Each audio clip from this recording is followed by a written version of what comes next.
Conservative. Constitutional.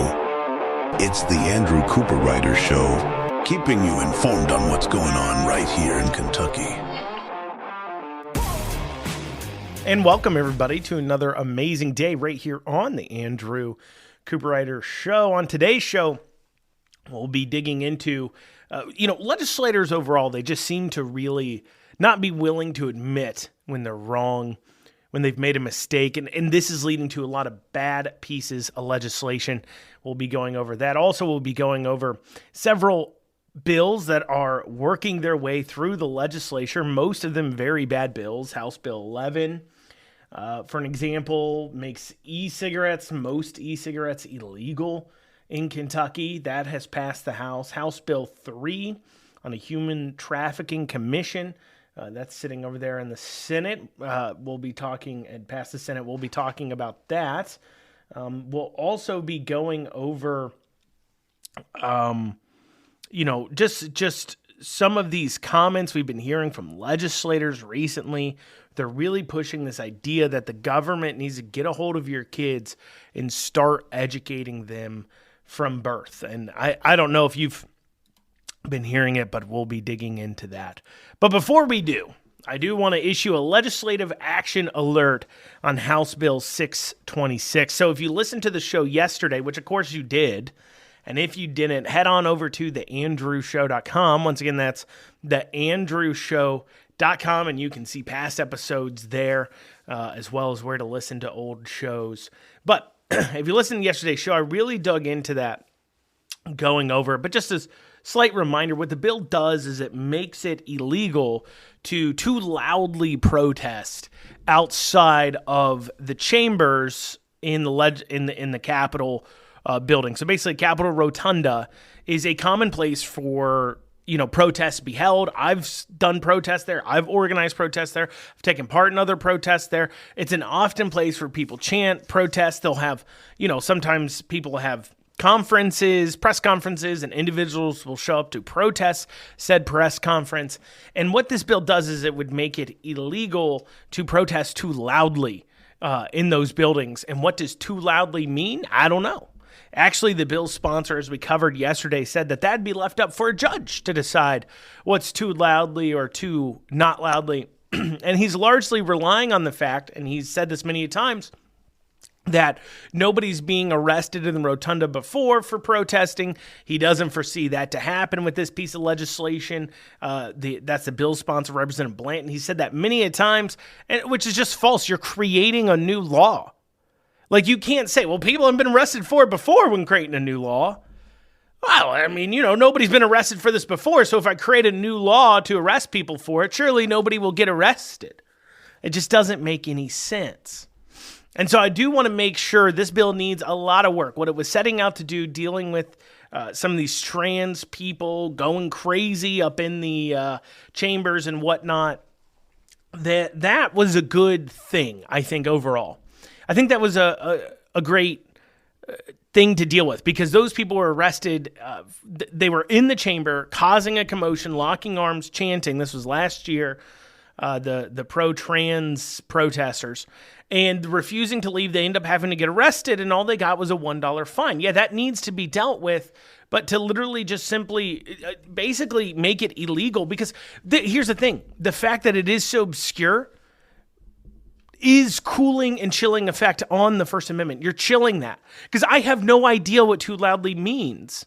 And so unless I want to end up possibly charged with a felony, a Class D felony, lose my gun rights and get the same charges pedophiles and rapists, well, then I better not schedule a protest, which of course is the point. They don't really want you involved. So House Bill 626, half of it's good. The other half is so bad and awful, it needs to It needs to go. It needs to go. The bill needs to change greatly. And so they've promised to change it over in the Senate. We'll be digging into that in a bit. But I do want to make sure, a legislative alert, be sure to call your senators and tell them, as House Bill 626 sits in the Kentucky legislature, as House Bill 626 sits, vote no. Call up your Kentucky legislator and say, as it sits, where it's outlawing too loud of a protest outside of out of chambers or committee rooms, vote no. And tell them to. And then we'll see if they follow up on actually addressing the bill. Because when we look at 626 interactions from yesterday, and I played several of them on the show, you see a bill that was poorly thought through. And the sponsor got very, very lazy on, Representative Blanton. You see, they were told, Representative Blanton was told that he needed to fix that bill before it got to the floor. Because they're trying to fix this real problem. And then during the process in committee hearing, he heard from many people saying that the language needed to be tightened up. He heard from many activist groups on top of other legislators in the committee. Legislators who said, I will only vote yes if you promise to tighten this up. And he said, yeah, I promise. And then he didn't tighten it up. And then he put this bill forward with absolutely zero amendments. And so they took what could have been a bill that would have gotten no pushback from the conservative base. Republicans would have been absolutely fine to pass that. And with 626, they've turned it into a bill now that anybody who calls themselves a conservative, a constitutionalist, anybody who values the First Amendment could never possibly support. And maybe for some, and, House and Senate leadership, maybe they do hate it. They'd rather you not be engaged or pay attention.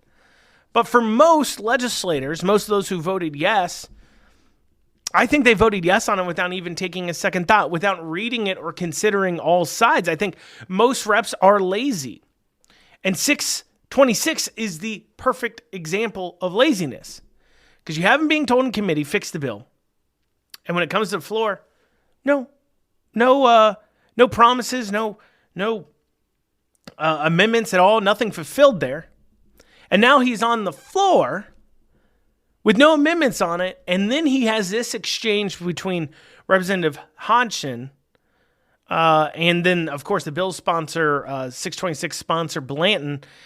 Hodgson asked him once again, will you commit to working on the bill? Let's listen to that exchange. I'm sorry. Next question, please. He will yield another question. As a follow-up, Mr. Sponsor, would you consider amending the language as this heads towards the Senate to tighten up some of the language there to avoid unintended consequences? Gentleman from McGoffin. Gentleman from Jefferson, I'm always open to suggestions, ideas. I've talked with some members about using the word willful. I've run it by legal. Does that make a difference? I've talked with other groups, have a meeting tomorrow about this. This is a step in the process. I'm always open as long as we don't change the intent of what we're trying to do, and that is protect the General Assembly from being able to conduct its business. So he once again promises. He promises. He says, I will definitely get this fixed. I commit to fixing this moving forward. But why didn't they fix it before? Why didn't they pull it from the floor and then propose some amendments and then re-propose the bill a few days later and then have those amendments voted on to fix the bill? Why didn't they do that? Because he was lazy and because he doesn't want to admit he was wrong. So you had the laziness causing him to not propose the amendments beforehand. Then when he starts getting hammered by representatives on, hey, this bill sucks, he says, I'll promise to work on it. It made it to the floor without you having worked on it.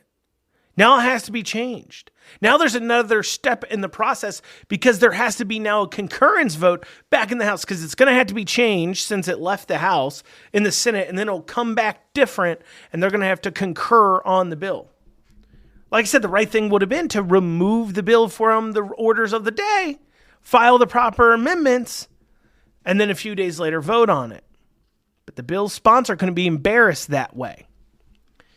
And this type of embarrassment, this type of concern about your personal image is how we get so much bad pieces of legislation. And we'll be talking more about that after this short break coming up on it. You're listening to the Andrew Cooperrider Show, your choice.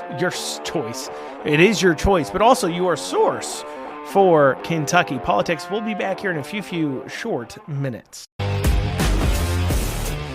And you're back with the Andrew Cooperrider Show, your source for Kentucky politics. Before the break, we were talking about 626 and how it's the perfect example of how laziness and bad bills will get passed out of the House, will get passed out of the legislature, and why it happens. It's because the bill's sponsors care more, and these representatives care more about themselves not being embarrassed than they care about the actual legislation that they're passing and turning into law. And it's this type of thought process and this type of behavior which leads to so many issues. And as a perfect example of this, we have a recent interview from Senator Stephen Meredith on a podcast called Meade County Truth he was on. And he was brought on to talk about it. He's got a primary challenger, and Mr. Ballinger is his primary challenger. And so Senator Meredith is somebody who he's got a big old ego. He could figure out a way to talk down to God himself, but he's also a liar, and he's somebody who cares more about what his public perception is than about doing the right thing. He's, then some would say, by definition, not a very good person. So listen to what he had to say about 2023 Senate Bill 243. And just to remind everybody about the bill real quick, that was a bill that passed towards the end of session that would have requires, since then they've passed another bill to undo it because nobody read it. See, Senate Bill 243 is a perfect example of nobody reading a bill. The bill had in it a rider that would say, if you own your own property, you have to have more than 5 acres to be able to hunt or fish on it without a license to hunt or fish, which is a big problem because you can have easily your own pond on your own property that you stock yourself and have less than 5 acres, and now you have to get a fishing license just to fish on that pond. And it was a big black eye for all the Republicans. They're like, oh no, we didn't mean to do that. We promise we'll fix it, we'll fix it, we'll fix it. And so obviously the fact that he doesn't read the bills, because Stephen Meredith, keep in mind, he didn't just vote yes on the bill, he sponsored the bill. And the fact that he sponsored a bill that did something so awful, and now he's claiming, well, I didn't know what was in the bill, or I didn't mean to do that. Well, he can't say that he messed up, that he sponsored something without even reading it. He can't say that. So instead he says this. So let's hear what he has to say about that bill and his sponsorship and support for it. You know, I know a lot's been made about I think it was Senate Bill 241 passed the last session about the 5 acres of property. You had to have a fishing license for your own property. Yeah. That was something that was inserted at the very last minute. And this was a big bill in terms of the number of pages. That was one line that was inserted at the last day of session. And we were faced with a situation, either you kill the whole bill or you go ahead and pass it flawed and fix it. So what he just said there was patently, clearly false. It was a lie. It was 100% a lie. He knows it's a lie, but he said it anyways. And it's easily provable that it's a lie. First, he claims that Senate Bill 243 was proposed last minute. That is false. There's something called bill filing deadlines. We've already in this session passed the bill filing deadlines. This bill was not a shell bill. This bill was filed before the bill filing deadlines. Now, perhaps they waited till last minute to pass it. That's very possible.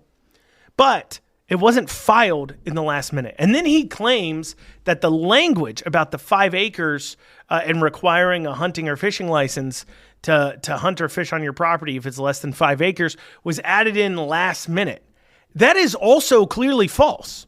You can see the text of the originally introduced bill. In fact, there's lines for it. There's introduced, current, and then final. Like it'll show you those steps in the introduced version of the bill. So that was filed weeks before it was voted on. Weeks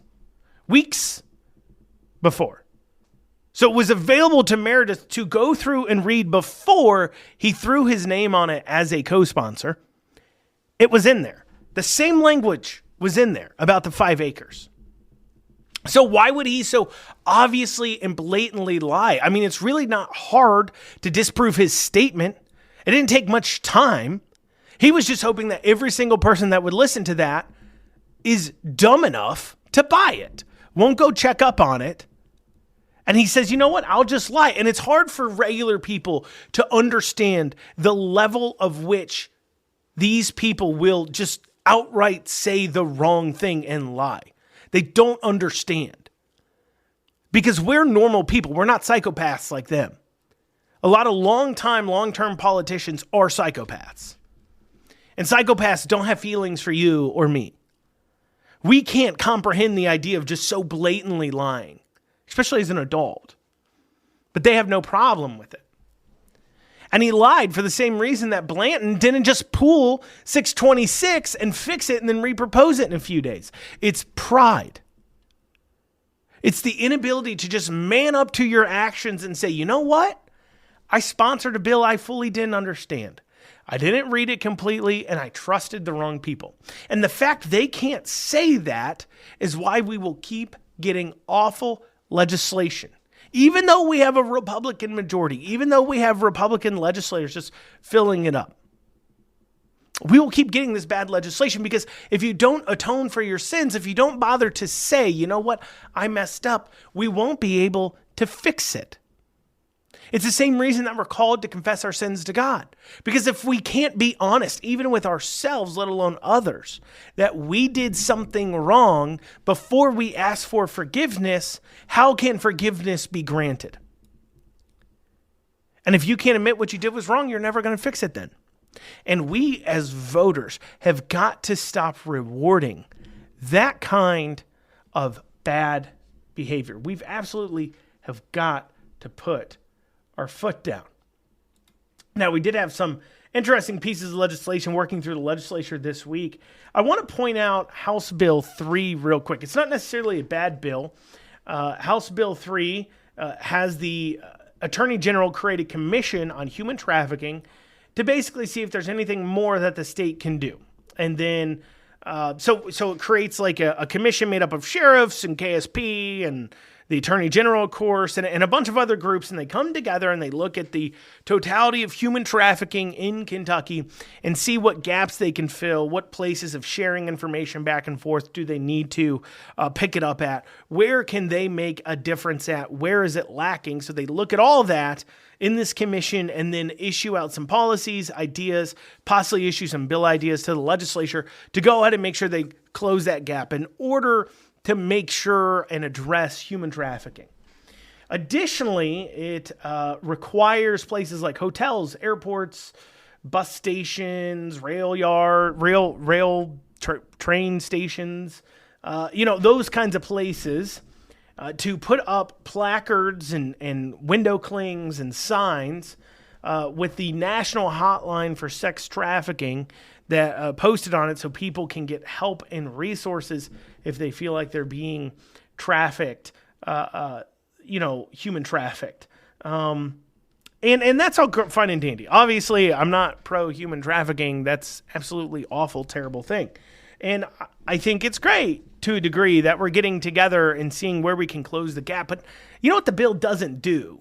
Is it doesn't do anything to increase the charges for human trafficking. We're spending a lot of money on a commission. We're spending a lot of time mandating hotels and other places have to hang up stickers. They're coming out of pocket, obviously, to pay for that. I'm not going to pretend like it's a lot of money per hotel or place, but it's still something that now they're mandated to have to do instead of just passing a law that increases the punishment to the point that we can just hang the jerks that are doing this. Let's bring back a good old-fashioned hanging. Let's bring back the stocks, right? Let's throw up these human traffickers, these pieces of garbage. Let's throw them in a stocks, and then we all bring our own tomatoes and we throw them at their face, and then they're hung a few days later.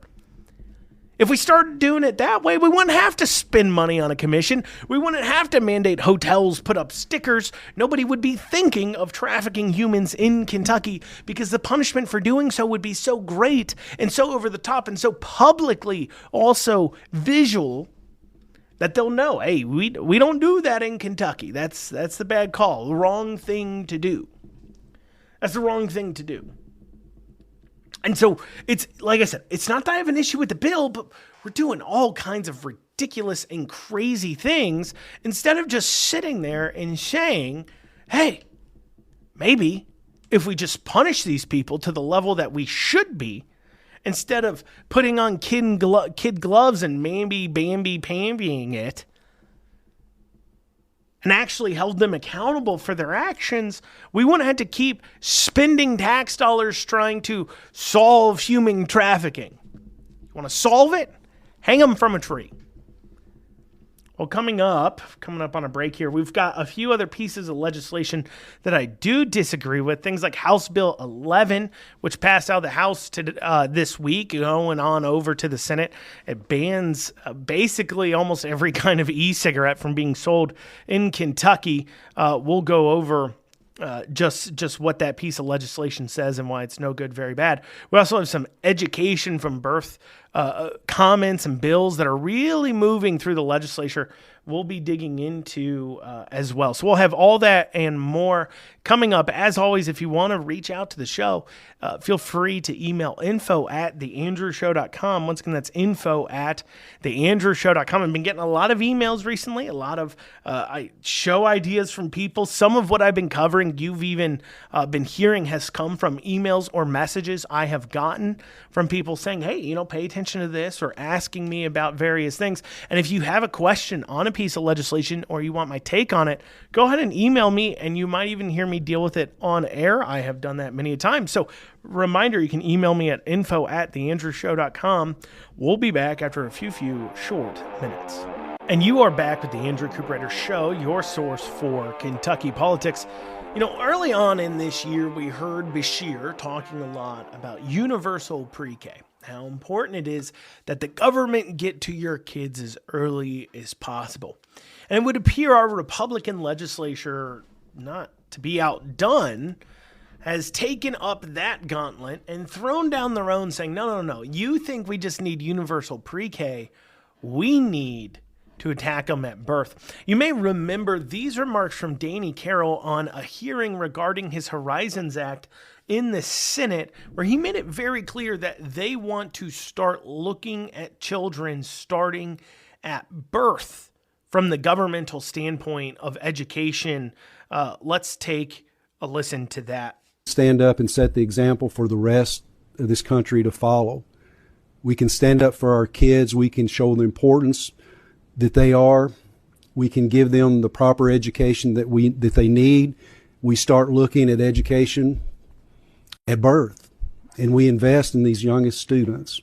So that was Danny Carroll right there in the chamber, in committee hearing, saying, hey, you know what? We need to really start looking at these kids at birth. We need to get them into child care programs as soon as we possibly can. We need to rip kids away from their parents as soon as we possibly can.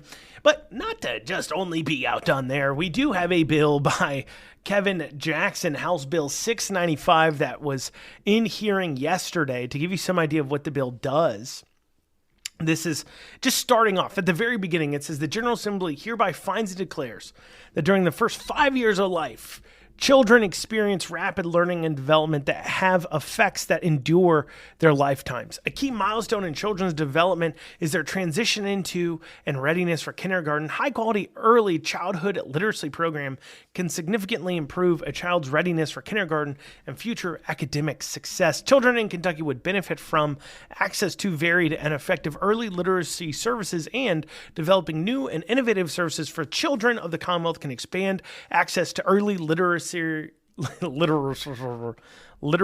services and improve kindergarten readiness. So not to be outdone, they're saying during the first 5 years of life, it needs to start at birth. In fact, Representative Killian Timoney made it very clear in the hearing that he wants to get them at birth too.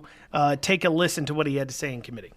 To participate in early childhood fellowship a few years ago, and I really learned a lot about how critical from literally birth to 5 is on the trajectory of a student's educational outcome. There you go. You heard it from them. Birth is clearly very important. We need to get a hold of them as soon as possible. And they're right. The first 5 years of a kid's life is incredibly important. That's why they want to get hold of them. And that's why House Bill 695 is so bad.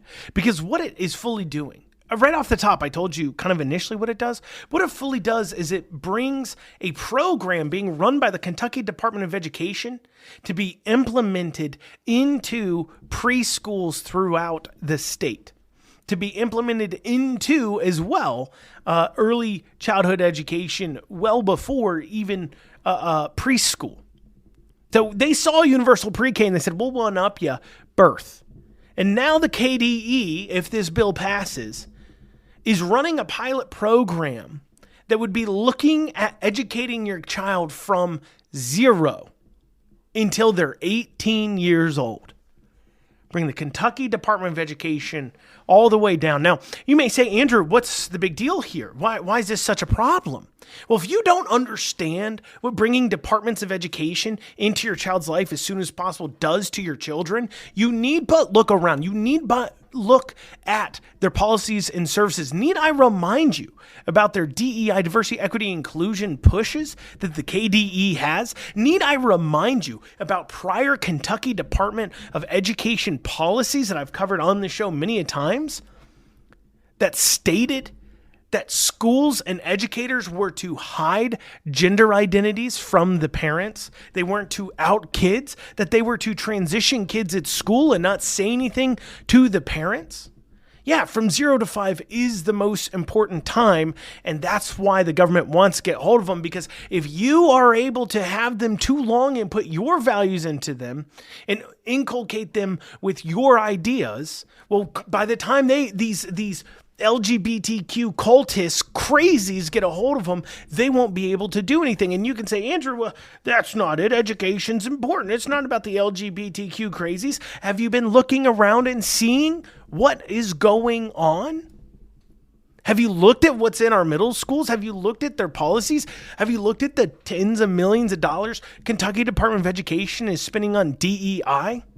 On top of that, have you bothered to do any research on the damage that things like social emotional learning is doing on children? Recently, Abigail Schreier, right? Yeah. Put out a new book called, Abigail Schreier, that's right, called When Therapy Harms. And in the book, she really digs into, bad therapy is what it's called, bad therapy. Why the kids aren't growing up. She recently put out this book, and I encourage you all to read it or at least hear her talk about it if you can. She was on Joe Rogan's show and a few other shows. And she digs into how this social emotional learning is like destroying our kids' ability to actually be a kid. Because sometimes people just need to be told to buck up and get over it. They don't need kid gloves, quote unquote, excuse the pun. They don't need soft handling all the time. When a kid's hitting another kid, you just need to tell them to stop. You don't need to worry about some SEL breakdown, social emotional learning. Let's pull you into a room and talk about your feelings and what's making you hit somebody. They don't know. They're children. They don't understand their emotions and things like that. You just tell them not to hit. Your job is to shape them, not talk to them like they're adults. They're not adults. But this is the exact kind of garbage that our public schools have been pushing. Maybe you know about the SEL hour, the social emotional learning. Maybe you've heard about it at your schools, because it's not a far cry at all for them to now reach down into, you're already inviting KDE, Kentucky Department of Education, into these early childhood programs from 0 till 5, till kindergarten, from birth on. How long till they take a simple thing like, your 2-year-old biting you and turning it into an opportunity to put them in some sort of emotional intervention class because that's what they think they need, because they're trying to find work to do. It's so strange. The kids' test scores are going down, not up. The more we spend, our results aren't getting better. The kids are not emotionally better. The kids are killing themselves at higher rates. The kids are identifying as LGBTQ at higher rates. The kids are having mental health crises at early rates. And what do? Take them away from their parents. Well, clearly they can't be trusted because it's these experts, though, who's created the issue. When were kids happier, healthier, able to survive better, less suicide, better bang for our buck on education? when government didn't offer so many services, when government didn't intervene so much, when you didn't ever hear the term social emotional learning or diversity, equity, inclusion, and LGBTQ, before they were hanging up trans and pride flags in public schools like they do in Jefferson County Public Schools in Louisville and Fayette County Schools in Lexington. Before they ever did that, when a lot of us were going to school, the outcomes were much better. Dollar for dollar, better. The emotional side of things, better. Being able to create adults who could function in society was better. And all these people have done, like Kentucky Department of Education, is fail. With what little we have trusted them with, and now more we're trusting them with, they've failed. And what do our legislators want to do? What does people like Killian Timoney want to do? What do senators like Danny Carroll want to do? They want to invite these same failures earlier into your kid's life so they can get a hold of them sooner, so they can continue to fail in every sort of way. They say they're failing because it's your fault. They're not getting to them soon enough. It's your problem, so we need to get in there and fix it before these parents mess them up.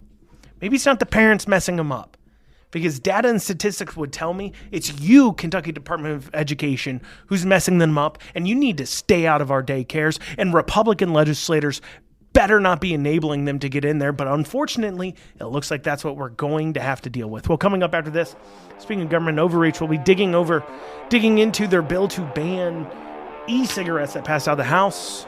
We'll have that after this short break. And you are back with the Andrew Cooperrider Show, your source for Kentucky politics. So earlier this week, Monday, the House passed this House Bill 11. And what it does is it bans any e-cigarettes from being sold in Kentucky that is not approved by the FDA. Now, keep in mind that these e-cigarettes, because they do contain tobacco, are already not open and allowed or legally available to anybody under the age of 21 in the first place. But that didn't stop Representative Rebecca Raymer from proposing House Bill 11, getting it onto the floor for a vote that would basically take aim at these e-cigarettes. Savannah Maddox actually went after this bill pretty heavily. She had a really good floor speech pointing out all the problems with House Bill 11. Let's take a listen to that. Speaker, can I speak on the bill? Yes, ma'am. I have here pulled up in front of me the exact number of products that would be able to be sold here in the Commonwealth of Kentucky if we were to pass this legislation. This list provided by the FDA includes 23 products, but that doesn't mean that there are 23 e-cigarettes that can be sold according to this list. There are three modules. Now, every year there's usually a bill or two, maybe more, that we go home and we have constituents that come up to us and say, why in the world did you vote for that bill? Doesn't matter how you're registered, doesn't matter what side of the aisle you're on. We've experienced this. This will be that bill where our constituents say, why did you vote in favor of banning this particular product for adults to use? Because, as we all know, it is every bit as illegal for minors to purchase this product as it is for them to purchase alcohol. Every bit of it is illegal. And this is being proposed as something that is designed to reduce harm in minor children, when in reality, it will do no such thing.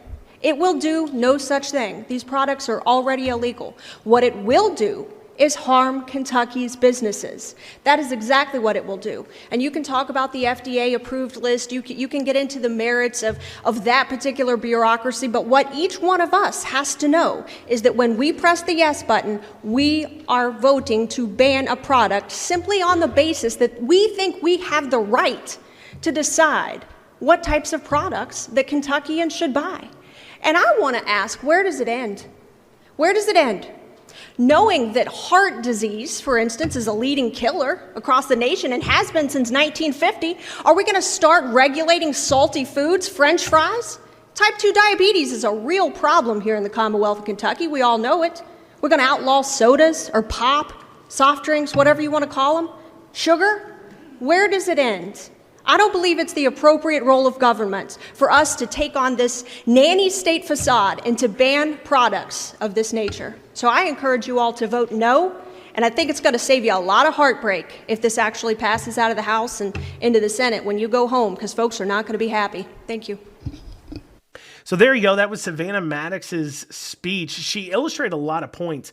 First off, that we're talking about banning this from people over the age of 21. So the fact that Rebecca Raymer earlier on, when she's talking about her bill, said, oh, it's about the kids. We need to save and protect the kids from the e-cigarettes and blah, blah, blah, blah, blah.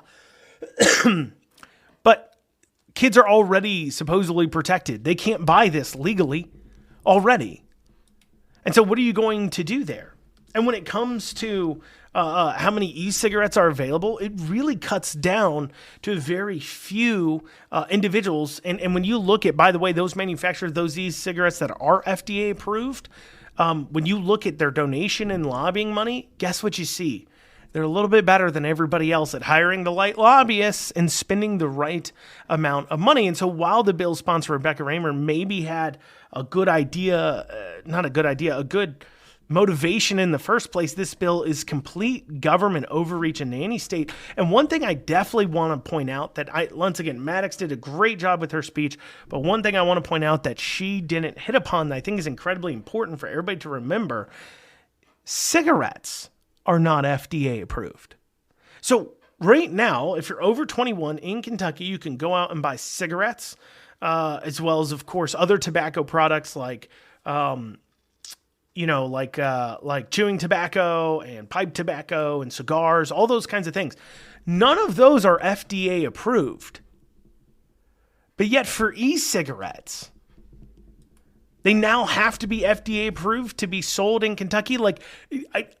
If you want to require that a label or something be put on them so people understand that this is a harmful product, that's one thing.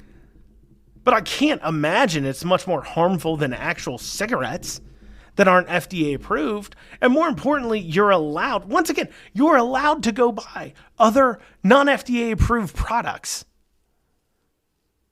tobacco products, if you're over the age of 21. But e-cigarettes are somehow the issue because they're worried that kids are getting a hold of them too well. And really, I mean, that's a story as old as time. I mean, how long have kids been smoking cigarettes before that was a thing, and so on and so forth? And really, the attraction to e-cigarettes is just the fact that they can do them in school without being caught or whatever. And it's funny that you think of banning, and if it is about stopping the kids from getting a hold of them or protecting the kids, you're still allowing, though, the FDA-approved ones to be sold. Those e-cigarettes to be sold so the kids can smoke them, as long as the kids can break the law and smoke them as long as they're FDA approved.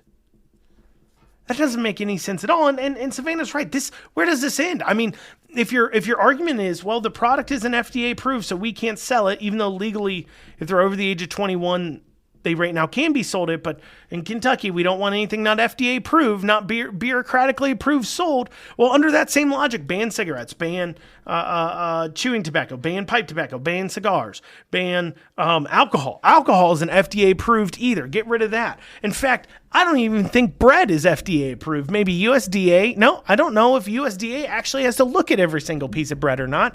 I don't exactly know. But you know what? If the USDA isn't approving bread, well, we might as well get rid of that, because if the federal bureaucracy isn't saying it's okay, if they're not saying it's okay to eat, if there hasn't been enough lobbyists from the industry to go after them and get them to put their seal of approval on, well, we just can't have you having that, can we? The government's got to get its VIG. The politicians got to be paid off. Then maybe at that point, maybe you can get yourself a nice e-cigarette or a slice of bread or a cigarette. But until they get there, until they've paid their tax to the bureaucracy, you have to go without.